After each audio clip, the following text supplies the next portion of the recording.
தளபதி நெஞ்சில் குடியிருக்கும் அனைவருக்கும் வணக்கம். இன்றைக்கி நம்ம மாண்புமிகு தமிழ்நாடு முதலமைச்சர் விஜய் அண்ணா இன்றைக்கி முக்கியமான அறிவிப்புகள்லாம் சட்டசபையில் வெளியிட்டிருக்காங்க. அதை பற்றி நம்ம இன்றைக்கி பேசலாம். என்னென்ன அறிவிப்புகள் கொடுத்துருக்காங்கன்னு ஃபஸ்ட்டு நம்ம பார்க்கலாம். ஃபஸ்ட்டு நம்ம தமிழக வெற்றிக் கழகம் மக்கள் கூட ஃபஸ்ட்டு ஒரு நின்ன இடம் நம்ம பரந்தூர் விமான நிலையம் பிரச்சனைக்காக தான் நம்ம தமிழக வெற்றிக் கழகம் முதல்ல மக்களோட மக்களாக நின்னாங்க. அந்த பரந்தூர் விமான நிலையம் கட்ட போகிறதா சொல்லிட்டு இருந்தாங்களே, அந்த இதை பரந்தூர் விமான நிலையத்தை ரத்து பண்ணியிருக்கிறாங்க. இதை அந்த பரந்தூர் மக்கள்லாம் கொண்டாடிட்டுருக்குறாங்க. இனிப்புகள் வழங்கி பட்டாசு வெடித்து கொண்டாடிட்டுருக்குறாங்க. ஏன்னா அங்கே விவசாயிகள் நிறைய இருக்கிறாங்க. விவசாயம் பாதிக்கப்படும். விவசாயிகள் பாதிக்கப்படாமல், மக்கள் பாதிக்கப்படாமல் ஒரு இடத்த நம்ம புதுசாக தேர்வு பண்ணி அதில் நம்ம கட்டலாம் அப்படின்னு சொல்லியிருக்காரு. அது மட்டும் இல்லாமல் மீனம்பாக்கம் ஏற்கனவே இருக்க விமான நிலையம் மீனம்பாக்கம் இல்லையா, அதை இன்னும் விரிவுபடுத்தி கட்டலாம் அப்படின்னு அதுவுமே நம்ம அறிவிப்பு கொடுத்துருக்குறாங்க. அடுத்தது பார்த்திங்கன்னா அன்னபூர்ணி சூப்பர் 6 திட்டம். அது நம்ம தமிழக வெற்றிக் கழகத்தோட தேர்தல் வாக்குறுதியில் அது ஒரு முக்கியமான வாக்குறுதி. அதையுமே பார்த்திங்கன்னா முதல் கட்டமாக ஆண்டுக்கு 3 சிலிண்டர் அறிவிச்சிருக்கிறாங்க நம்ம முதலமைச்சர் விஜய் அண்ணா. இது பார்த்திங்கன்னா சாமானிய மக்களுக்கு ரொம்ப ரொம்ப பயனுள்ளதாக இருக்கும். என்னென்னு பார்த்திங்கன்னா அதுவுமே அதுலேயுமே ஒரு முக்கியமான அறிவிப்பு. ஆண்டு வருமானம் 2.5 லட்சத்துக்கும் குறைவாக இருக்கணும், அவங்களுக்கு மட்டும்தான் இந்த திட்டம். ஏன்னா இன்றைக்கி சிலிண்டர் 1000 ரூபாய் வந்துருச்சு. ஒரு 1000 ரூபாய் அவங்களுக்கு மாதம் கொடுத்து வாங்கிறது பதிலாக அது ஃப்ரீயாக கிடைச்சா, இலவசமாக கிடைச்சா, அவங்களுக்கு கட்டணம் இல்லாமல் கிடைச்சா அவங்களுக்கு அது ஒரு உபயோகமாக இருக்கும். இது ரொம்ப ரொம்ப முக்கியமானது இந்த சிலிண்டர் திட்டம். அடுத்தது பார்த்திங்கன்னா நம்ம மகளிர் எல்லாமே எதிர்பார்த்துட்டு இருந்த விஷயம் 2500 ரூபாய் விட இதை நிறைய மக்கள் எதிர்பார்த்துட்டு இருந்தாங்க. நம்ம தமிழக வெற்றிக் கழக வாக்குறுதியுமே இதையுமே ஒரு முக்கியமான வாக்குறுதியாக கொடுத்துருந்தாங்க. கட்டணம் இல்லா பேருந்து மகளிருக்கு அப்படின்னு சொல்லி வாக்குறுதியாக கொடுத்துருந்தாங்க. மகளிருக்கு ஜாக்பாட் அடிக்கிற மாதிரி தான் நம்ம முதலமைச்சர் விஜய் அண்ணா அறிவிச்சிருந்தார்.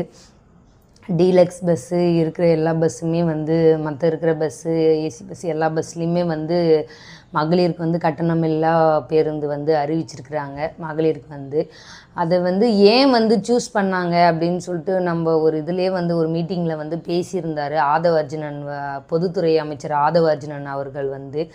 இதை நம்ம தலைவர் பேசும்போது இதை ஏன் இதனால் கொடுக்குறீங்க, எப்படி இது ஃபுல்லாக கொடுக்குறீங்க ஃப்ரீ பஸ் அப்படின்னு சொல்லி கேட்டதுக்கு நம்ம விஜய் அண்ணா அதுக்கு ஒரு காரணம் சொல்லியிருந்தார். ஏன்னா நம்ம அக்கா தங்கைகள் ஒரு அம்மா அப்பா, நம்மளோட அம்மா நம்மளோட அக்கா தங்கைகள் ஒரு வெளியூருக்கு போகணுன்னா, அவங்க அம்மா வீட்டுக்கோ இல்லை ஒரு நிகழ்ச்சிக்கோ போகணுன்னா ஒரு பண பற்றாக்குறையால் வீட்டில் ஃபேமிலி சுச்சுவேஷனால் அவங்களால போக முடியல. இதே ஒரு ஃப்ரீ பஸ் நம்ம கொடுத்தோன்னா நம்ம அக்கா தங்களும் ஃப்ரீயாக போயிட்டு ஃப்ரீயாக வருவாங்க. ஃபேமிலிலையும் ஈஸியாக எந்த பிரச்சனையும் வராது. ஈஸியாக நம்ம அந்த பணத்தை பற்றி தேவைப்பட பேச்சே வராது. சரி போயிட்டு வாங்க அப்படின்னு சொல்லி விட்டுருவாங்க. என்னோடய அக்கா தங்கைகள் என்னோடய அம்மாக்கள் எந்த இதுவுமே இல்லாமல் சந்தோஷமாக போயிட்டு சந்தோஷமாக வரணும் அப்படின்னு சொல்லி நம்ம விஜய் அண்ணா சொல்லியிருந்தாருன்னு நம்ம பொதுப்பணித்துறை ஆதவ அர்ஜுனன் அவர்கள் சொல்லியிருந்தாங்க. இந்த அளவுக்கு யோசிக்கிறாங்க, மக்களை பற்றி யோசிக்கிறாங்க. இந்த அளவுக்கு யார் யோசிப்பான்னு தெரியல. அவங்க விஜய் அண்ணா சொன்ன மாதிரி அவங்க வீட்டு ரேஷன் கார்டில் நம்ம பேர் இல்லாமல் இருக்கலாம், நம்ம வீட்டு ரேஷன் கார்டில் போனால் அவர் பேர் இல்லாமல் இருக்கலாம். ஆனால் முன்னுமே அவங்களோட அக்கா தங்கைகளுக்கு அம்மாக்களுக்குமே ஒரு யோசித்து வச்சு தான் செஞ்சிட்ருக்கிறாரு. ஏன்னா இன்றைக்கி தமிழ்நாடு முழுக்க இலவச பேருந்து இன்றைக்கி அறிவிச்சிருக்கிறாங்க. இதுவுமே ரொம்ப ரொம்ப மகளிருக்கு உண்மையாலுமே இன்றைக்கி இன்ப அதிர்ச்சி கொடுத்த மாதிரி தான் இருந்தது. ஏன்னா நிதி பற்றாக்குறை இருக்குது, கடன் இருக்குது. ஏன்னா போன வாரம் நடந்த சட்டசபையிலே மக்களுக்கு என்னதான் நீங்கள் அறிவிக்கிறீங்க, கொடுத்த வாக்குறுதியில் எப்போ நிறைவேற்றி போகிறீங்கன்னு நம்ம எதிர்க்கட்சி தலைவர் உதயநிதி அவர்கள் கேட்டிருந்தாங்க. இன்றைக்கி அவர் வரல சட்டசபையில். அது மட்டும் இல்லாமல் சட்டசபையில் நிறைய விஷயம் இன்றைக்கி பேசியிருந்தார். ஆனால் அந்த அறிவிப்பு கொடுத்தது ரொம்ப ரொம்ப உண்மையிலுமே சந்தோஷமாக இருக்குது. இது ஏன்னா ஒரு நம்ம அந்த பஸ் தான் வரும், பிங்க் கலர் பஸ் தான் வரணும், இந்த பஸ் தான் வரணும் அப்படின்னு சொல்லி நம்ம வெயிட் பண்ணுற அவசியம் கிடையாது. எந்த பஸ் வருதோ நம்மளுக்கு அந்த பஸ்ஸில் ஏறி போகலாம். அதனால் அதை கருத்தில் கொண்டு தான் நம்ம முதலமைச்சர் விஜய் அண்ணா இந்த இலவச பேருந்து கொடுத்துருக்காங்க. எங்களுக்கு மகளிர் சார்பாக எங்களுக்கு இலவச பேருந்தை அமல்படுத்தி கொடுத்த தமிழக முதலமைச்சர் விஜய் அண்ணா அவர்களுக்கு மகளிர் சார்பாக நன்றி தெரிவிச்சுக்கிறோம். அது மட்டும் இல்லாமல் விஜய் அண்ணாவுக்கு வந்து இன்னொரு கோரிக்கை, இன்றைக்கி வந்து மகளிர் சார்பாக ஒரே ஒரு கோரிக்கை வைக்கணும். ஏன்னா அது வந்து எல்லாருமே இதை வந்து பார்க்கணும். ஏன்னா வந்தீங்கன்னா இன்றைக்கி வந்து எல்லா விலைவாசியுமே ஏறி போயிருக்கு. பால் விலையிலேருந்து எண்ணெய் விலையிலேருந்து பருப்பு விலையிலேருந்து சர்க்கரை விலையிலேருந்து எல்லா விலையுமே ஏறி இருக்குது.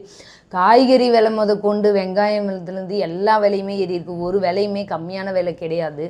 நீங்கள் இதெல்லாம் கொடுக்கறது ஓகே ரைட்டு தான், ஒரு பக்கம் நாங்கள் வரவேற்கிறோம். நீங்கள் தேர்தல் சமயத்தில் கொடுத்த வாக்குறுதிகள் எல்லாத்தையுமே நிறைவேற்றினா தான் நீங்கள் வந்து அந்த வாக்குறுதியெல்லாம் நிறைவேற்றணும் அப்படின்னு தான் மக்கள் உங்களை நம்புவாங்க.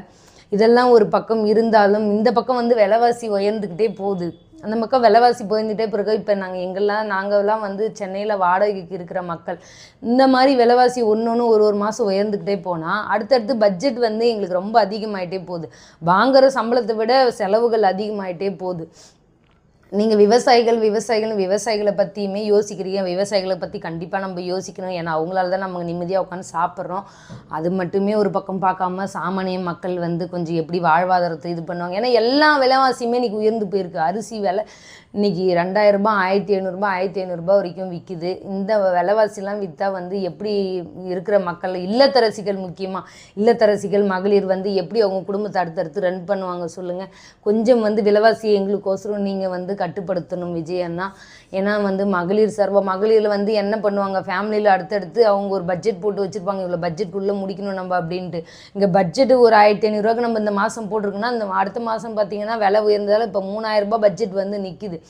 நீங்கள் இந்த பக்கம் இப்படி ஃப்ரீயாக கொடுத்துட்டு நீங்கள் இந்த பக்கம் எல்லா விலையும் ஏற்றிக்கிட்டே போனீங்கன்னா மக்கள் உங்கள் மேலே வந்து ஒரு விரக்தி மாதிரி ஆகிடும். என்ன இந்த பக்கம் எல்லாத்தையும் ஃப்ரீயாக கொடுக்குறேன்னு சொல்லிட்டு இலவசம் கொடுக்குன்னு சொல்லிட்டு இந்த பக்கம் வந்து இவ்வளோ விலைவாசியெல்லாம் உயர்ந்துருக்குறாங்க அப்படின்னு சொல்லி இது பண்ணிவிடுவாங்க. அதனால் விலைவாசியை முடிஞ்ச அளவுக்கு கொஞ்சம் கம்மி பண்ணி இது பண்ண பாருங்கள்.